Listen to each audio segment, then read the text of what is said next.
Bonjour chers amis et merci de nous rejoindre pour ce… Alors quand on est moderne on dit webinar et quand on l'est moins on dit séminaire en ligne. En tout cas quand on défend la langue française on essaye de dire séminaire en ligne. Merci, vous étiez déjà nombreux en 2019 à rêver de l'étude RH saison 1 du CDSE.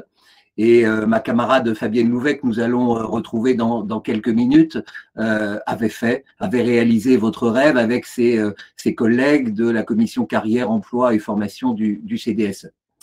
Et puis parce que justement cette étude RH saison 1 appelait des développements qui rendaient nécessaire une saison 2, Fabienne Louvet s'est remise au boulot avec le cabinet Arthur Hunt. Et c'est précisément la présentation de cette étude RH saison 2, du coup, que vous êtes à l'instant près de 350, un peu plus, à attendre. Je le devine avec impatience, à l'instar d'une bonne série de Netflix et de MyCanal qu'on attend évidemment avec impatience. Plus sérieusement, dans quelques minutes, Fabienne Louvet aura le plaisir de vous présenter les résultats de l'étude RH qui correspondent parfaitement à l'un des objectifs de notre club, des objectifs premiers du CDSE, qui est justement de valoriser et de rendre visibles les directions sûreté corporate dans leur mission et dans leur rôle stratégique. Car ne nous racontons pas de carabistouille.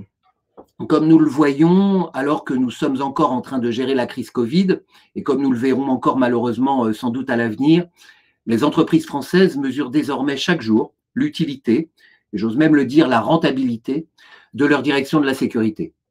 Leurs directeurs sont en effet en première ligne quand il s'agit de gérer les crises, on le voit en ce moment, d'assurer la continuité d'activité, nous le voyons chaque jour, mais plus encore quand il s'agit justement d'anticiper ces crises et d'éviter ainsi les conséquences catastrophiques qu'elles auraient pu avoir sur les personnels, les clients, les approvisionnements, en un mot sur les résultats ou même l'existence même de l'entreprise.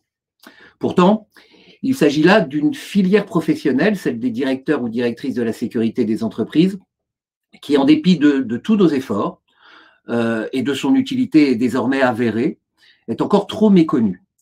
Alors, vous l'allez voir dans quelques instants, elle aurait toutes les raisons, justement, cette filière professionnelle, d'être attractive. Et parfois, on passe un peu à côté, peut-être est-ce à cause de la modestie habituelle de ceux qui en font partie, mais pas que. Et c'est la raison pour laquelle cette saison 2 est attendue. Alors cette saison 2 de l'étude RH, évidemment. Alors j'aurais presque tout dit quand j'aurais remercié par ordre d'entrée en scène, évidemment, mes collègues, les entreprises membres du CDSE qui ont permis la réalisation de cette étude. Fabienne Louvet, naturellement, et les membres de la commission carrière, emploi, formation qui ont piloté cette étude, ainsi que le cabinet Arthur Hunt, qui a réalisé cette seconde phase qui nécessitait une solide expertise en matière de RH et la capacité de s'adapter à notre contexte associatif multi-entreprise et multisectoriel au service de l'intérêt général. Donc, pas simple, mais je crois qu'à la fin de ce webinaire, de ce séminaire en ligne, nous pourrons tous et tous dire que l'exercice est réussi. Alors, à toi Fabienne, et à tout à l'heure les amis.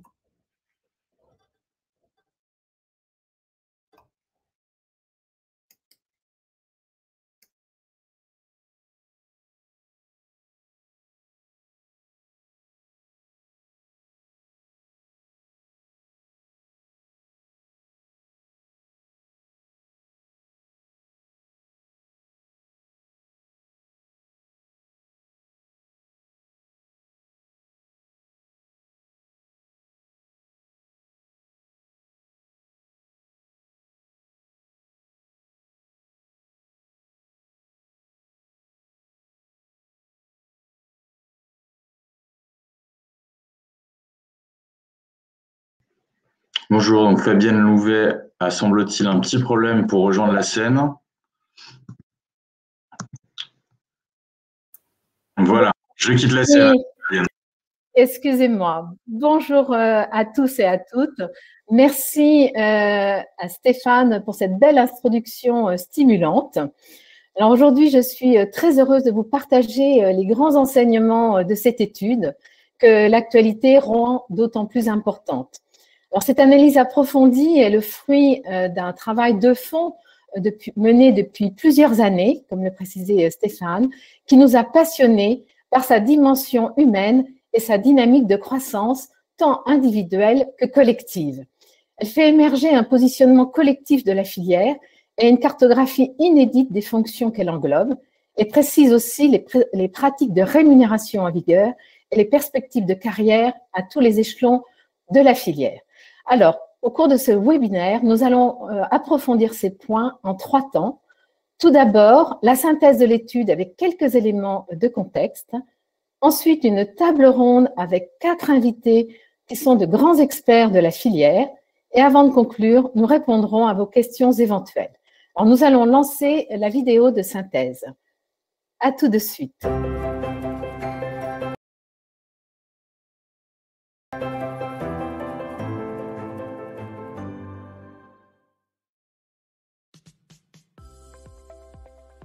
Le Club des directeurs de sécurité des entreprises, CDSE, mène depuis 2018 une étude sur les métiers de la filière sécurité sûreté corporate. Objectif : définir ce que sont les métiers de la sécurité sûreté en entreprise aujourd'hui et ce qu'ils vont devenir demain. Une première phase dévoilée en 2019 a abouti à un grand constat. La direction sécurité sûreté corporate a évolué vers un rôle d'anticipation, de prévention, de protection et de création de valeur en véritable business partner. Interlocuteur privilégié des gouvernances au cœur d'un large écosystème de compétences et d'acteurs. Face à la diversification des menaces et des risques, les enjeux de sécurité et de sûreté doivent être intégrés pleinement à la stratégie des entreprises. Cette diversification s'accompagne d'une complexité croissante qui accentue le besoin de spécialisation et d'expertise des métiers de la filière. Cette première phase a également permis de déterminer le positionnement de la fonction sécurité-sûreté.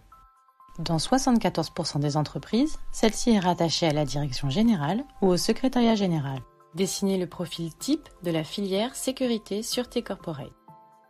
83% des collaborateurs sont des hommes, âgés de plus de 50 ans dans 52% des cas. 63% d'entre eux ont été recrutés en externe. Ils sont en outre 71% à disposer d'un diplôme de niveau master et 72% d'un double diplôme. Dresser une cartographie des métiers de la filière répartie en 12 fonctions identifiées avec 3 niveaux d'intervention complémentaires. Gouvernance, pilotage, expertise, conseil, déploiement, veille et analyse.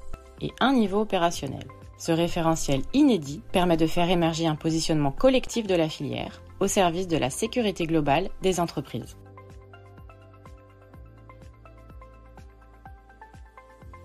Une seconde phase de l'étude, lancée en 2020, devait encore affiner ces constats, préciser les pratiques de rémunération en vigueur et les perspectives de carrière à tous les échelons de la filière. Quels sont les grands enseignements de cette seconde phase ? Pour le management,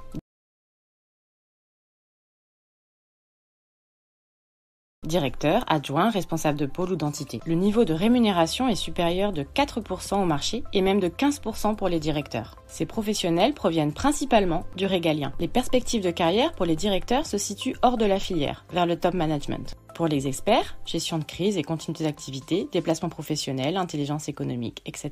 Le niveau de rémunération reste attractif et là aussi supérieur de 4% au marché. Ces professionnels sont issus du régalien ou de l'entreprise. Les perspectives de carrière se situent principalement au sein de la filière, avec néanmoins une ouverture vers le contrôle interne, l'audit et la gestion des risques. Pour les analystes, les rémunérations sont au niveau du marché. Il s'agit des seuls métiers féminisés à plus de la moitié des effectifs, soit 57%. Ces professionnels entrent dans la filière en tant que jeunes diplômés et via la mobilité interne de cadres d'entreprise. Pour affronter des défis de plus en plus complexes, les directions sécurité-sûreté en entreprise doivent poursuivre la professionnalisation de leurs équipes et renforcer leur capacité de leadership. Par ailleurs, un travail important de communication et de valorisation de ces métiers doit être mené. Pour plus de détails, l'ensemble des résultats de l'étude sont consultables sur le site du CDSE, www.cdse.fr.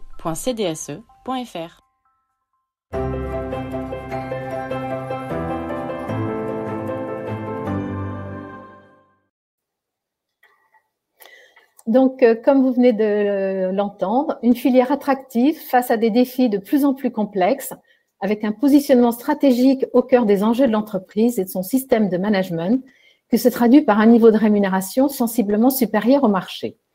Alors, avant de revenir sur ces grands enseignements, je voudrais vous préciser 3 points: le périmètre, la méthodologie et les principaux livrables de cette étude.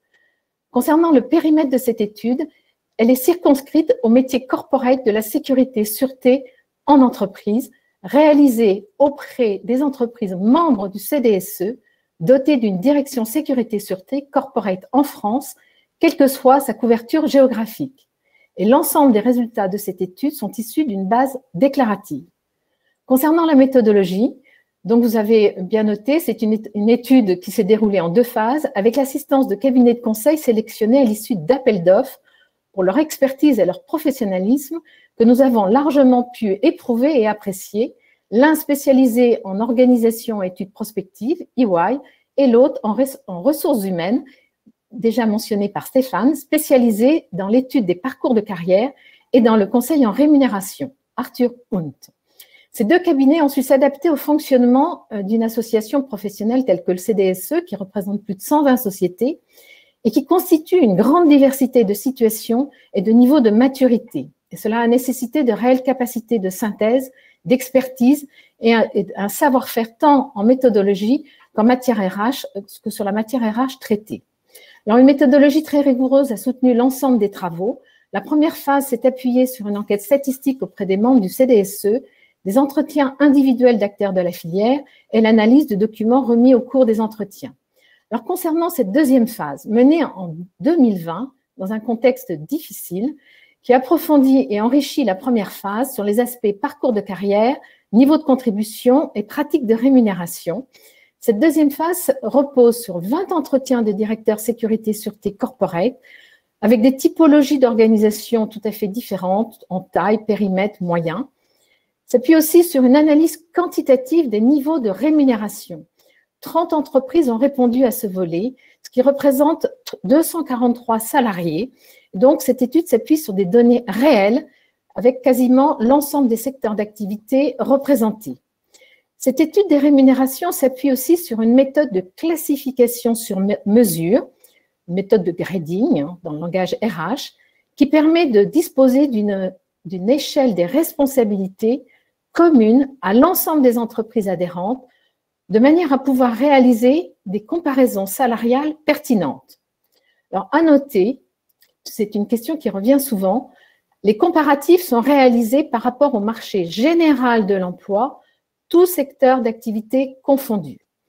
Et dernier point de cette méthodologie, un sondage en ligne a été réalisé sur les parcours professionnels de carrière et une analyse qualitative sur les compétences comportementales clés qui a permis de cartographier des parcours professionnels avec de nombreuses passerelles.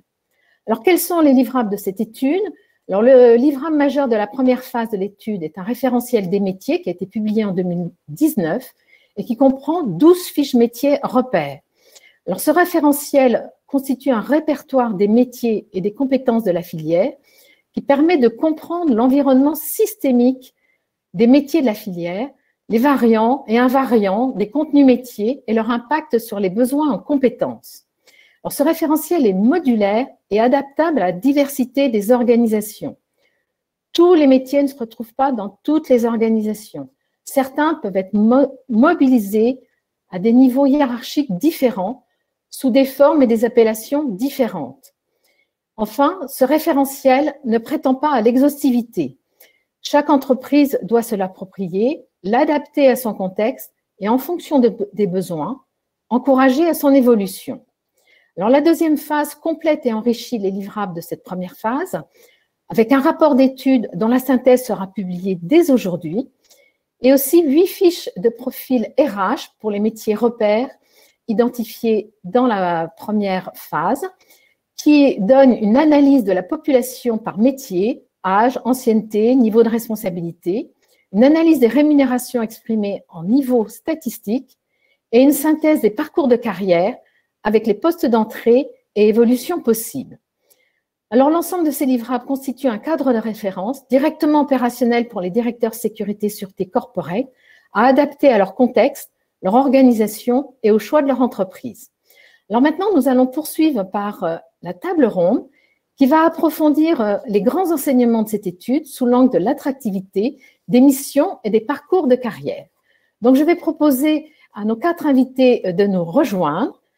Tout d'abord, Guillaume Fard, qui est professeur affilié à l'École des affaires publiques de Sciences Po et chercheur associé au Centre de recherche politique de Sciences Po, le CEPIPOF, qui nous apportera un regard extérieur au CDSE. Bonjour Guillaume.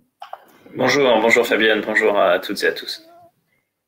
Je vais demander aussi à deux directeurs sécurité-sûreté, tous deux administrateurs du CDSE, qui ont été très impliqués tout au long de cette étude. Bernard Galéa, vice-président chez Danone, chargé de la sûreté et de l'intelligence économique stratégique, et aussi conseiller du commerce extérieur de la France.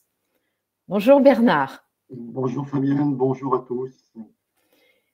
Éric Marion, vice-président opération sûreté, prévention, secours et santé chez Disneyland Paris. Bonjour Éric. Bonjour à tous et à toutes. Et Natacha Léry, analyste sûreté à l'international chez Orange, très fidèle et très impliquée dans la commission carrière, emploi, formation et précédemment membre du CDSE Lab. Bonjour Natacha. Bonjour à tous, bonjour. Alors, avant d'entrer dans le vif du sujet, je vais demander à chacun de nos invités de se présenter. Donc Natacha, peux-tu nous dire quelques mots de ton parcours et de tes missions? Bonjour, donc je suis Natacha Léry. J'ai tout d'abord fait un Master 2 de Relations internationales à la Sorbonne. Puis ensuite, j'ai travaillé au sein de 2 ministères régaliens avant de rejoindre le groupe Orange où j'exerce la fonction d'analyste risque pays à la direction sécurité du groupe. Parallèlement, comme l'a dit déjà Fabienne, je suis membre de la commission carrière, emploi et formation et j'ai été également membre du CDSE Lab. Et c'est à ce titre aujourd'hui que je suis présente autour de cette table ronde pour parler des jeunes qui souhaitent intégrer ou évoluer dans la filière métier sécurité. Merci. Merci Natacha. Éric, je te remercie de présenter brièvement ton parcours très riche en entreprise et de nous préciser tes missions et ton positionnement aujourd'hui dans ton entreprise. Oui, donc bonjour à tous. Donc moi, j'ai travaillé tout d'abord 5 ans dans la filière nucléaire au CEA, puis j'ai rejoint le projet Eurodisneyland en 1989, donc 3 ans avant l'ouverture, comme chargé de recrutement, puis manager. Ensuite, au bout de 11 ans, j'ai intégré le service logement de la société afin de gérer les résidences de nos employés européens et provinciaux qui y logeaient. En 2003, on m'a proposé le poste de directeur sûreté et opérations de secours que j'ai accepté. J'avais aussi une activité de réserve puisque je suis colonel de gendarmerie de réserve. Et en 2018, j'ai été promu vice-président sûreté, prévention, secours et santé avec des fonctions élargies intégrant la prévention incendie, la gestion de crise et les services santé et action sociale de l'entreprise. Je suis maintenant rattaché au numéro 2 de l'entreprise, le directeur général adjoint. Merci beaucoup. Merci Éric. Et maintenant, Bernard, tu as aussi un parcours très riche à la fois régalien et en entreprise. Je te remercie de nous en dire quelques mots. Bonjour à tous, une nouvelle fois. Effectivement, après un parcours au sein de l'aéronautique navale, j'ai intégré la DGSE où durant près de 18 années, j'ai alterné des postes opérationnels sur le terrain et des fonctions au niveau central. C'est en 2008 que je décide de rejoindre le privé en collaborant avec l'une des plus belles entreprises patrimoniales françaises qui est FM Logistique. J'y occupe alors des fonctions de directeur de la sûreté et pas de la sécurité. Puis, rapidement, on y agrège la responsabilité de l'intelligence économique pour appuyer le business développement, partenariat, JV, nouveaux territoires. Puis, à l'issue d'un double cursus, d'une part en management général des entreprises à la Wharton Business School en Pennsylvanie, et d'autre part à Boston en stratégie et value chain au MIT, je réponds favorablement à la demande de Danone de les rejoindre en 2015. En tant que directeur général en charge de la sûreté et de l'intelligence économique stratégique, rattaché au secrétaire général, membre du COMEX. Le cadre de la mission est de protéger l'entreprise, donc les danonneurs et les assets, contre toute menace malveillante, qu'elle soit d'origine humaine, logique ou économique. Il s'agit donc d'un concept d'approche globale de la sûreté. Voilà. Merci Bernard. Et toi, Guillaume, peux-tu nous présenter ton parcours et tes principales missions aujourd'hui? Merci Fabienne. Donc Guillaume Fabre, donc je suis, comme tu me disais à l'instant, professeur affilié à l'école d'affaires publiques de Sciences Po, où je m'occupe plus particulièrement de la spécialité sécurité et défense. Donc je forme des jeunes femmes, des jeunes hommes qui ont vocation à exercer pour certains d'entre eux au sein des directions sûreté des entreprises. Parallèlement à cela, je conduis des activités de recherche, notamment au CEVIPOF, tu l'as mentionné. Et puis également, je mène aussi des activités de conseil dans le secteur justement de la sûreté-sécurité, ce qui me permet de bien rester connecté à ce marché et de pouvoir ainsi avoir cette complémentarité entre l'enseignement et la recherche et la connexion, cette fois-ci, aux activités concrètes, économiques de ce secteur. Merci Guillaume. Nous sommes particulièrement intéressés par ton regard extérieur à cette filière, souvent méconnue, mais stratégique, au cœur des enjeux de l'entreprise. Quelle est ta perception d'une telle étude par rapport à ta connaissance de cette filière? Ma perception est très positive parce que d'abord ces études sont des objets rares et que en réalité quand on fait de l'économie de la sécurité, ce qui est mon cas sur un plan académique, universitaire, qu'on publie, on est constamment en recherche de données et d'informations. Sans données, il n'y a pas de recherche. Et en fait, les données sont très rares. Les données sont très rares parce que les sciences économiques se sont peu penchées sur les activités privées de sécurité au sens très large. Et donc, dès l'instant où on a des enquêtes de branche, des enquêtes quantitatives comme la vôtre, et évidemment, ça attire tout de suite le regard parce qu'il y a de la matière à analyse. Et donc, en cela, je vous remercie d'avoir conduit cette étude, de me l'avoir aussi communiquée, parce que moi, cela m'aide dans mes travaux et au-delà de ma propre personne, ça aide toute une filière en construction de personnes qui voudraient écrire, faire de la recherche sur ce secteur. Je veux dire également, ayant pris connaissance de l'étude et de ses résultats, c'est que la fonction de directeur sûreté en entreprise, les métiers de la sûreté en entreprise sont bien sûr des fonctions support, comme il y a d'autres fonctions support, fonctions juridiques, ressources humaines. On voit bien quelles sont les fonctions support en entreprise. Mais une des particularités de la sûreté, c'est que, comme sur un plan réglementaire, ça n'est pas très clair ce qu'est un directeur sûreté en entreprise privée de sécurité. Ils ont une définition juridique, mais qui est encore incomplète, encore imparfaite. Bien, il n'y a pas vraiment de diplôme sur le plan de la formation qui puisse conduire de façon très naturelle, de façon très automatique à exercer les métiers de la sûreté en entreprise. Au fond, quand on est en direction juridique, c'est assez simple. Un master de droit, c'est un minimum pour exercer la fonction de directeur juridique, travailler au sein de la direction juridique. Pour la sûreté, il n'y a pas cet équivalent-là. Il n'y a pas encore ce diplôme. La filière n'a pas encore atteint ce niveau de maturité où on pourrait se dire, tiens, voilà tel diplôme, ben c'est l'antichambre, exercice de ce métier au sein des entreprises.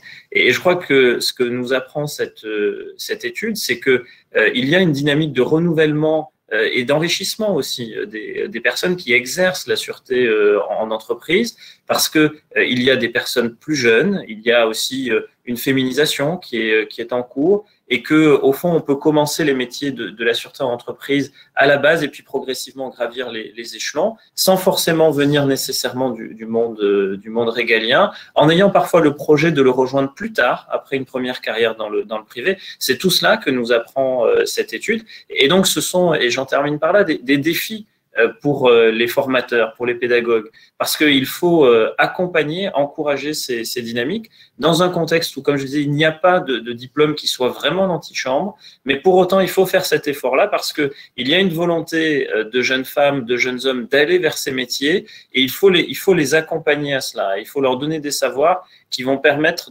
ensuite pouvoir intégrer les directions sûreté, y faire une première partie de carrière ou une totalité de carrière. Et c'est cela, la richesse de cette étude, c'est que ça nous donne aussi des clés sur les attentes des directeurs sûreté pour aussi adapter dans les écoles, Sciences Po, mais je ne suis pas le seul, et il y a bien d'autres écoles et des universités également qui ont besoin de ces enseignements de l'étude pour pouvoir adapter leur offre de formation. Donc moi, en fait, mon propos, c'est surtout des remerciements.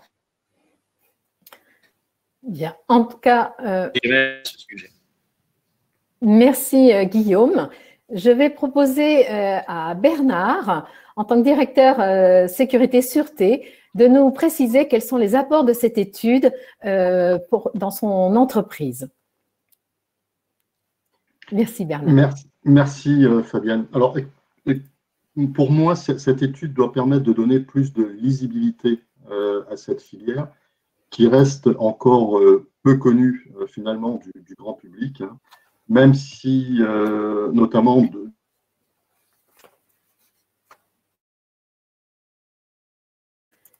Il y a un problème de son, Bernard.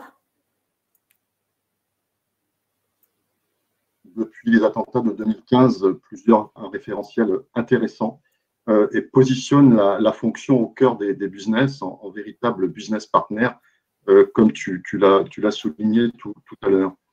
Elle la rend plus stratégique dans un contexte où les menaces qui pèsent sur les entreprises restent diffuses et complexes à appréhender, hein, dans ce monde qui reste mouvant. L'étude met également en exergue la féminisation de la fonction depuis quelques années et son besoin aigu de talents multiculturels. Et j'insiste bien sur ce terme. Enfin, elle confirme le positionnement de la fonction au plus près des directeurs généraux et autres membres du COMEX. Finalement, le directeur sûreté 2020-2021 n'est plus la barbouze ou le bœuf carotte, mais bien un conseiller des boards visant à sécuriser les prises de décision stratégiques et à les éclairer. Voilà, Fabienne. Merci Bernard. Je vais proposer à Eric de nous préciser quels sont les apports de cette étude et son intérêt, vu de son point de vue en tant que directeur sûreté et administrateur du CDSE. Donc, effectivement, déjà, je remercie le CDSE pour cette étude qui, effectivement, m'a conforté dans mes choix stratégiques, car il y a environ une quinzaine d'années, au-delà de mon organisation opérationnelle où j'ai 3 adjoints, dont bien sûr un adjoint responsable sûreté opérationnelle, idem côté pompier, idem côté santé, j'ai créé autour de moi des postes corporate, notamment 2 postes de chef de projet intelligence économique, plus récemment un poste de responsable de la protection de l'information sensible. J'ai aussi une équipe dédiée à la gestion des fraudes, une équipe à la gestion de crise et tout ceci, et bien sûr une juriste qui va être en lien permanent avec le CLAPS. Tout ceci me conforte dans mes choix et cette étude montre effectivement que c'est la tendance et que je suis dans la bonne direction. C'est la tendance du marché. Ces métiers autour de moi nécessitent bien sûr une formation, un savoir-faire. Il y a des passerelles dans l'entreprise. Tous ne sont pas issus, bien sûr, du régalien et tous ne sont pas issus des métiers de la sécurité privée. Et c'est ça la vraie opportunité qu'on a pu découvrir, bien sûr, à travers cette étude. Donc, voilà ce que je voulais ajouter. Merci Eric. Je vais proposer à Natacha de nous préciser quelle est sa perception de cette étude, son apport pour les jeunes générations, de nous dire comment elle perçoit, comment tu perçois ce phénomène de plafond de verre dans cette filière qui est essentiellement masculine. Natacha, je te passe le micro. Oui, bonjour.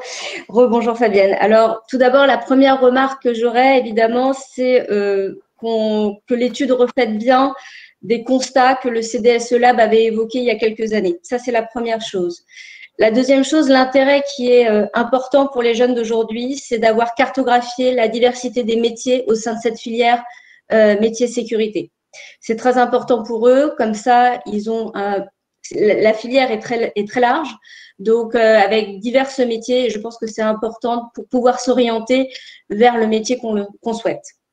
La deuxième chose, c'est évidemment le plafond de verre. Le plafond de verre que les jeunes rencontrent à l'heure actuelle, c'était déjà le cas il y a quelques années. Donc, en fait, l'étude montre qu'il existe un plafond de verre parce que beaucoup de jeunes arrivent dans les entreprises en tant qu'analystes, par exemple, puis après sont exposés à un plafond de verre parce qu'ils n'ont plus de possibilité d'évolution. Du coup, ils quittent cette filière métier sécurité pour faire totalement autre chose. Je me souviens que j'ai des homologues dans d'autres entreprises qui se sont tournés vers la communication, par exemple, ou soit vers des ministères régaliens, ce qui a été mentionné auparavant, pour ensuite peut-être avoir un poste à responsabilité au sein d'une direction sécurité groupe, par exemple. Donc, voilà, les jeunes sont aussi confrontés à ce plafond de verre. Le dernier point, ça sera la question sur les femmes. Évidemment, on voit que l'étude montre que les femmes se situent à l'échelon des métiers de la veille, d'analyse et de suivi. Surtout quand elles sont jeunes, elles sont assez nombreuses. C'est ce qu'on avait pu constater au CDSE Lab, c'est qu'on était très nombreuses comme femmes. Mais par la suite, comme le montre également l'étude, c'est pour les postes à responsabilité, il y a beaucoup moins de femmes. Alors, comme l'a dit Guillaume Fabre tout à l'heure, la féminisation est en cours et je pense qu'on l'encourage tous pour que les femmes intègrent et puissent avoir des postes à responsabilité. Je vous remercie. Merci, Natacha. Donc, nous allons poursuivre. L'étude fait ressortir le positionnement de la filière en anticipation, prévention, protection et création de valeur jusqu'à en être un avantage compétitif intégré dans la promesse de marque de l'entreprise. Eric, peux-tu nous éclairer ce point au sein de ton entreprise? Donc, effectivement, la sécurité a pris, je dirais, de l'importance et de l'ampleur, bien sûr, ces dernières années, compte tenu de la menace, et aujourd'hui est positionnée, comme je le disais, à un niveau beaucoup plus élevé qu'auparavant. Et ça, c'est bien, car on a bien sûr un rôle à jouer dans le conseil, dans l'analyse de risque, et je dirais que nous sommes écoutés. L'étude, effectivement, elle montre ça, elle montre notre positionnement essentiel dans la stratégie et dans le fonctionnement d'une entreprise. Sans sécurité, il serait difficile de faire venir et revenir des visiteurs. C'est un fondamental, en tout cas dans le secteur touristique. Et toi, Bernard, peux-tu nous dire comment cela se traduit au sein de ton groupe?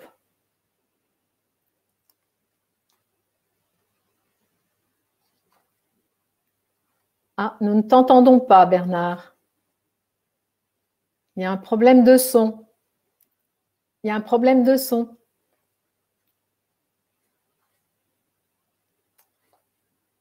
Alors, Bernard va bientôt nous rejoindre. C'est l'inconvénient du direct. Son micro est coupé et je ne peux pas le remettre.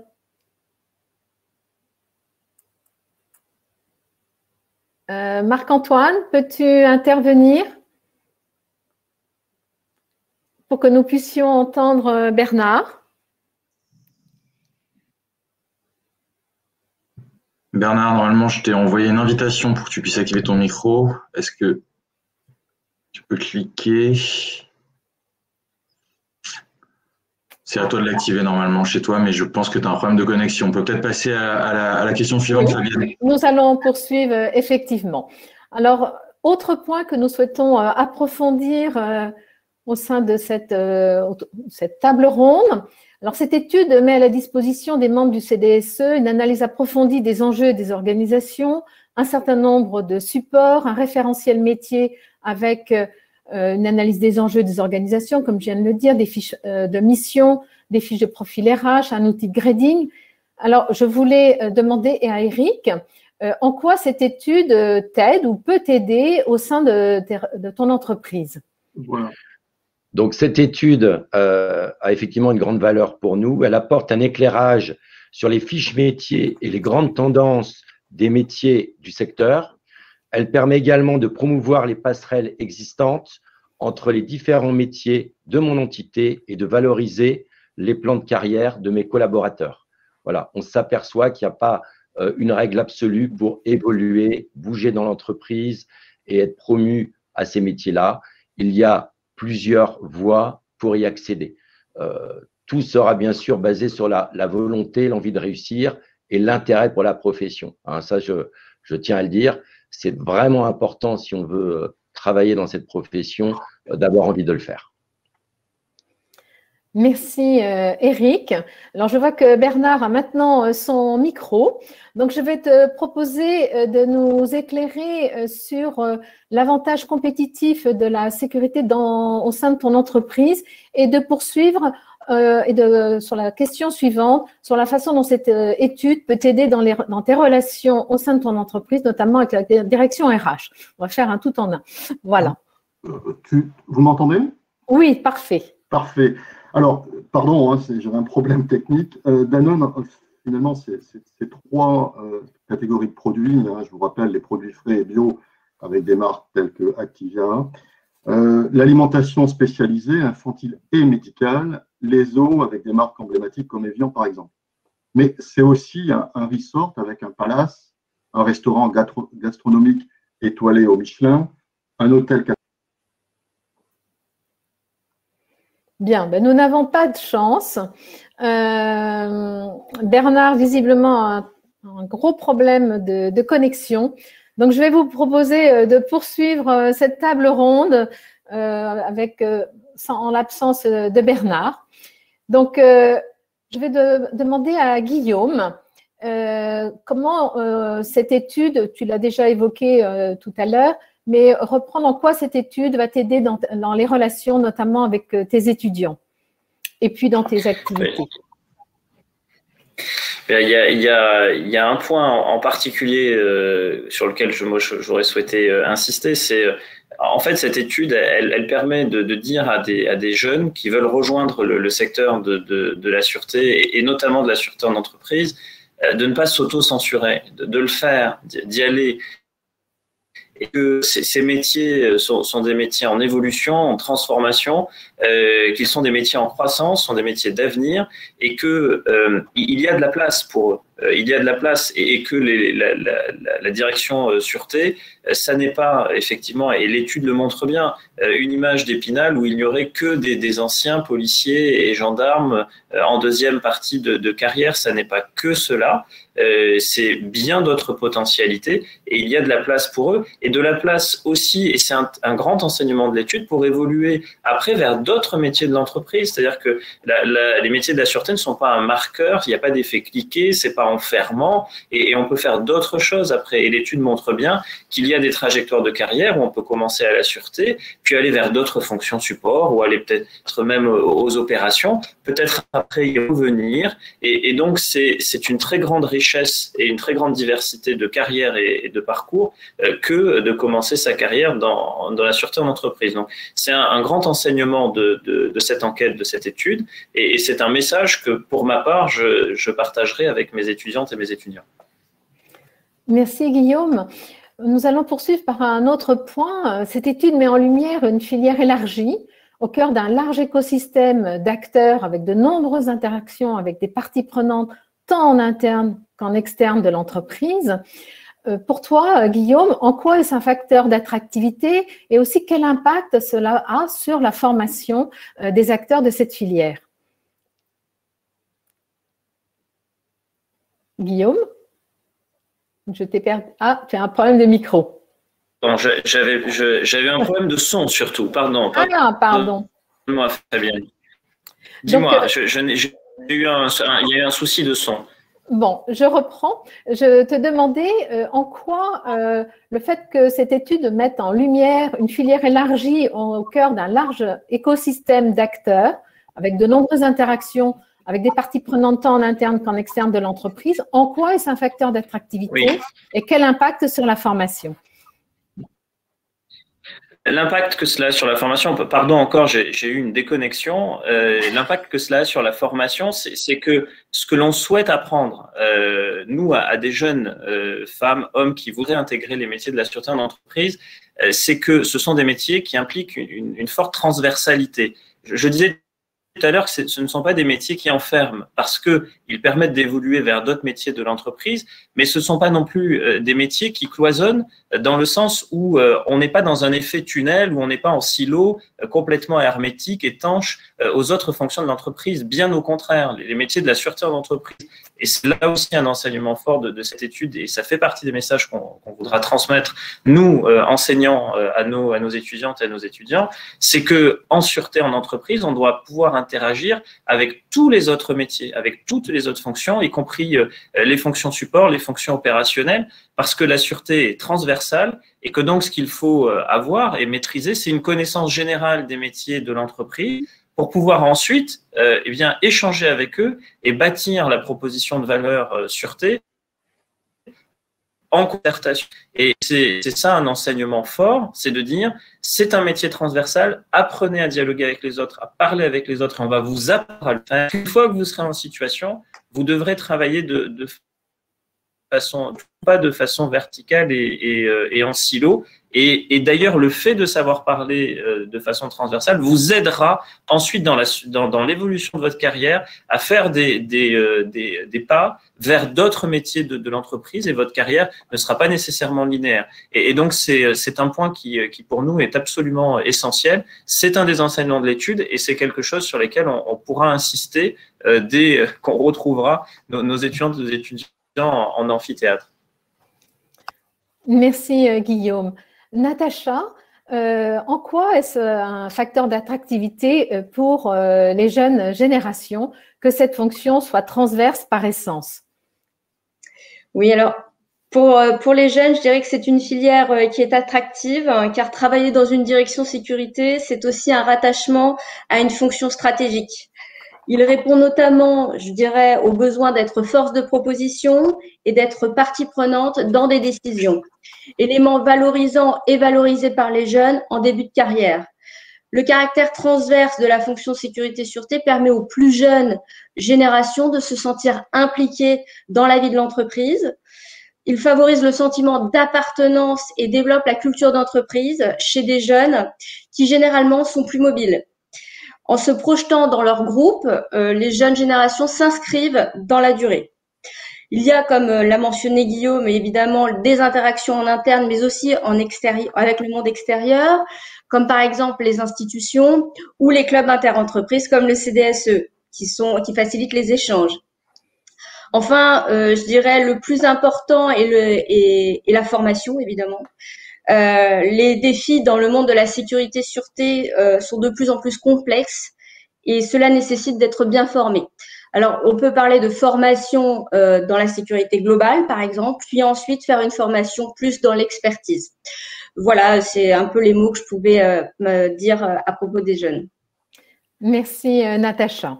Bon, je vois que Bernard nous a rejoint. Peut-être que pendant que je présente la question suivante, son micro pourra être remis en service.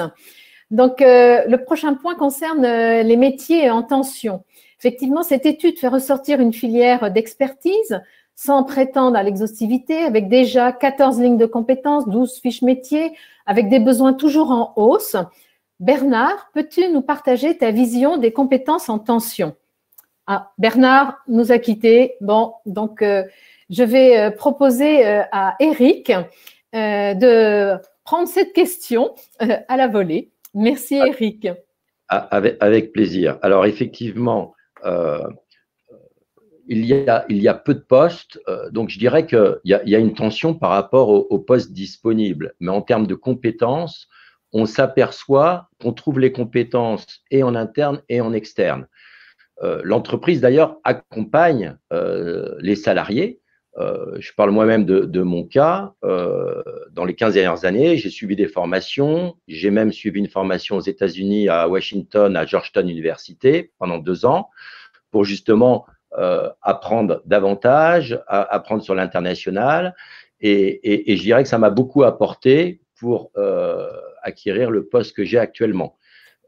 Au sein de mes équipes, là aussi, on a détecté des talents et l'entreprise n'a pas hésité à les former et les envoyer à l'extérieur. Je peux citer la personne en charge à mes côtés de la protection de l'information qui elle-même a suivi le MBA de l'EOGN et est revenue et a pu intégrer mon équipe. Elle bénéficiait de 15 ans d'expérience dans l'entreprise, dans d'autres domaines d'activité, et grâce à cette formation, elle a pu rejoindre un poste corporate à mes côtés. Donc, vous voyez, c'est vraiment intéressant de conjuguer l'expérience, la formation, bien sûr, et investir sur le potentiel des salariés, sachant qu'il y a une notion quand même essentielle dans notre entreprise qui va être le savoir-être. Au-delà du savoir-faire, le savoir-être va être très important, bien sûr, dans la notion d'investissement. Effectivement. Merci, Eric. Effectivement, c'est une filière métier d'expertise, mais pas seulement. C'est une filière qui nécessite des compétences transversales, d'accompagnement du changement, de gestion de projets complexes, mais aussi une composante importante qui est indissociable, qui sont les compétences comportementales, avec la dimension de leadership. Alors, c'est ce point sur lequel je souhaiterais qu'on s'attarde un tout petit peu. Comment développer cette dimension de leadership? Comment l'intégrer dans les parcours de formation initiale et continue, voire dans les parcours de carrière? Si Bernard peut nous répondre, on va faire une tentative. J'ai l'impression que tu es là, en ligne. Peux-tu nous dire ce que tu penses sur cette dimension de leadership? Comment avoir des personnes qui aient la maturité humaine, la solidité nécessaire pour assurer leur mission? Désolé encore une fois pour cette problématique de connexion. Alors, cette fameuse question de leadership dans l'entreprise, même si on l'a oublié, hein, il faut accepter que le management des hommes n'est pas l'apanage du monde de l'entreprise. Il est très présent à sa lisière, hein, en effet, dans la sphère sportive, où la victoire d'une équipe n'est pas la conséquence du hasard, dans le monde artistique et musical, où la reconnaissance au plus haut niveau implique une chorégraphie complexe des comportements, dans le monde artisanal, où le chef-d'œuvre collectif et sa beauté font oublier la dynamique humaine, ou dans l'exercice de professions à haut risque, où la coopération est un facteur critique de réussite, et je pense en particulier au secteur médical, qui nous concerne tous en ce moment. Mais tous ces métiers ont un point commun, une cohésion autour d'un projet, de gérer l'adversité et d'assumer ses rôles dans un double souci de performance et d'humanisme. Alors oui, des profils expérimentés, mais pas que. Des profils issus du régalien, oui, mais pas que. Des universitaires, oui, mais pas que. Cette fonction exige peut-être plus que toutes les autres fonctions dans l'entreprise de faire sienne cette phrase d'Anna Tarrett, la crise et la culture. L'autorité implique une obéissance dans laquelle les hommes gardent leur liberté. Un savoir-être est aussi important donc qu'un savoir-faire technique. Pas de béni oui-oui dans cette fonction. Rappelez-vous, les directeurs sûreté sont présents pour sécuriser la pensée des CIO et des COMEX en réduisant les incertitudes. Voilà, Fabienne. Merci Bernard. Guillaume, voulez-vous reprendre ce point sur la dimension du leadership? Comment vous l'intégrez dans les parcours de formation? Alors, en tant qu'étudiants, pas seulement c'est cela qu'on essaye de faire. La sûreté, à certains égards, sont des métiers en tension.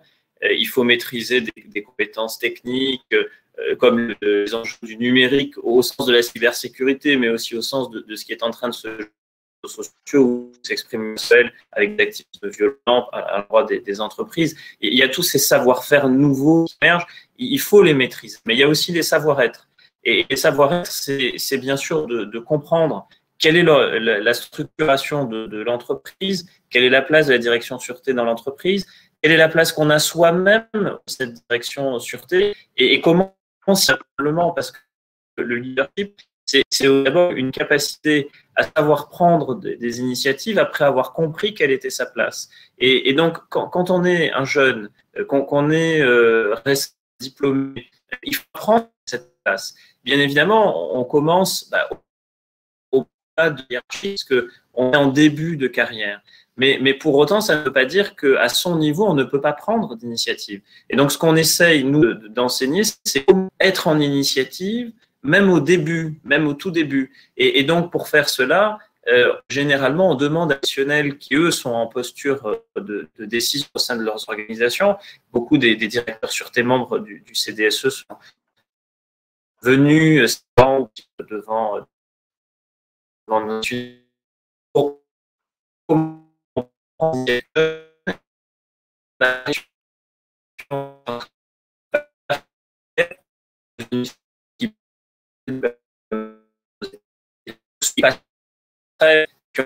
mis la de l'avion à me donner encore très bien.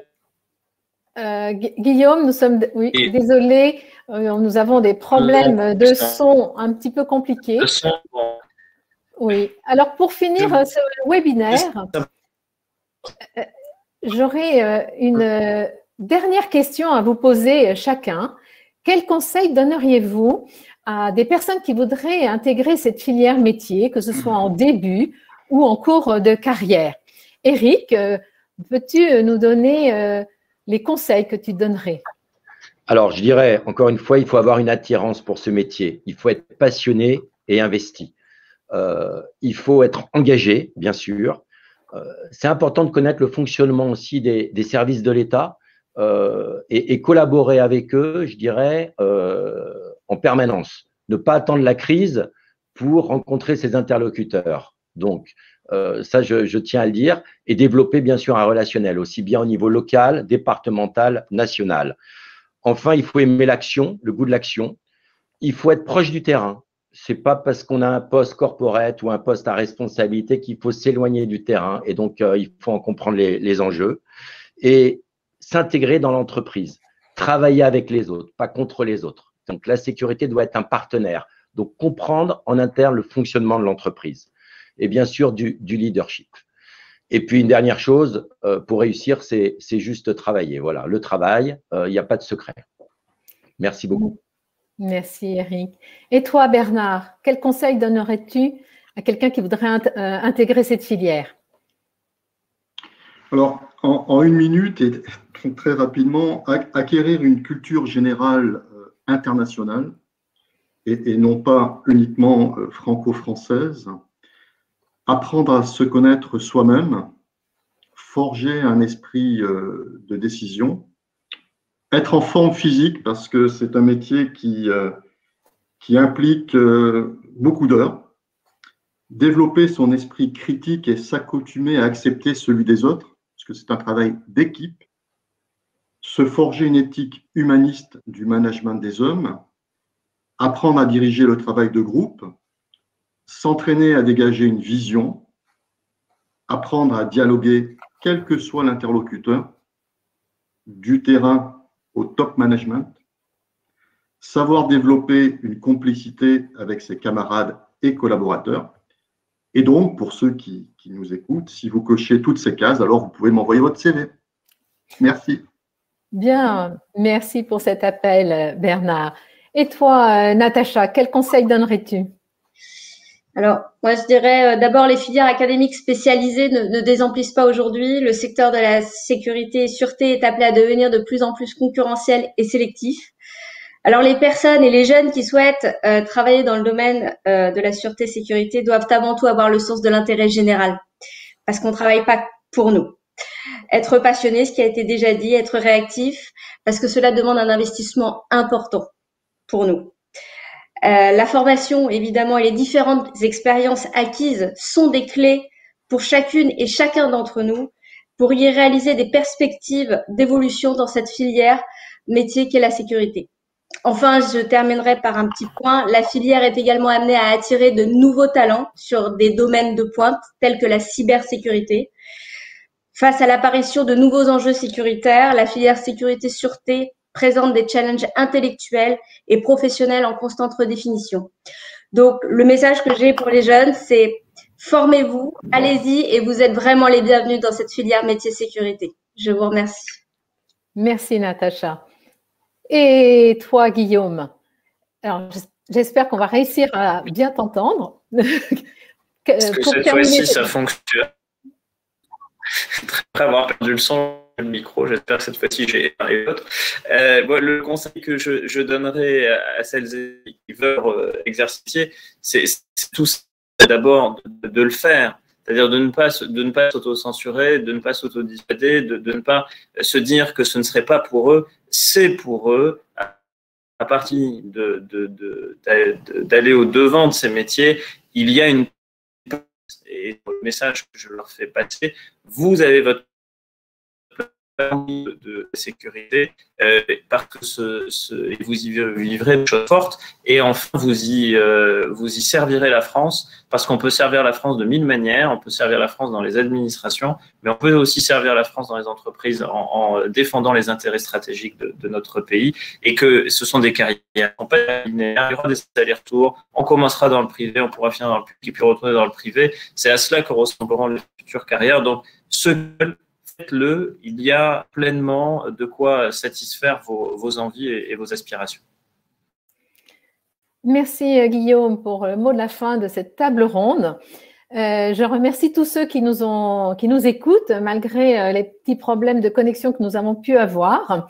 Et je remercie chaleureusement nos invités à cette table ronde pour nous avoir fait partager leur expérience, leur vision, leur passion pour cette filière métier.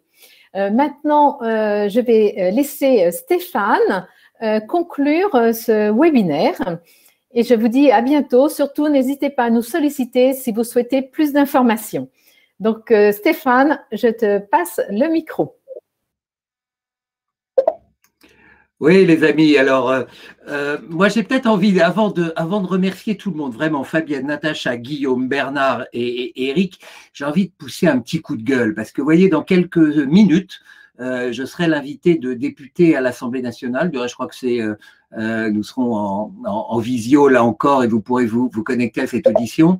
Et on va tous y parler de promotion de la souveraineté numérique nationale et européenne. Alors moi, avant de parler de souveraineté, je voudrais juste que le numérique fonctionne.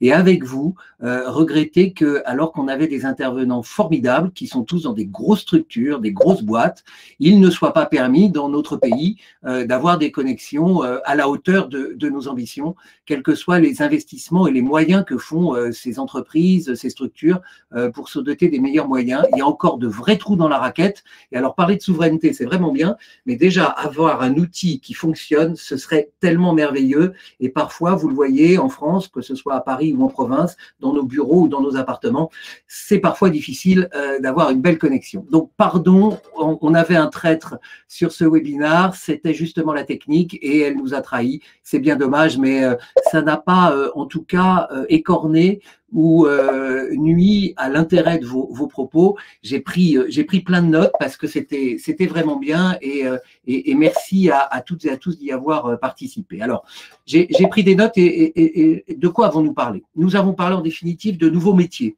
de vrais métiers, de métiers désormais exercés par de vrais professionnels, mais aussi des métiers vraiment indispensables en raison des défis complexes et de plus en plus nombreux auxquels nos entreprises sont confrontées, mais encore des métiers modernes qui s'ouvrent de plus en plus aux jeunes et à des candidats n'ayant pas toujours exercé des fonctions au sein de la fonction publique. Et puis des métiers où il y a de plus en plus de femmes, et il faut le noter car ces métiers-là sont encore rares.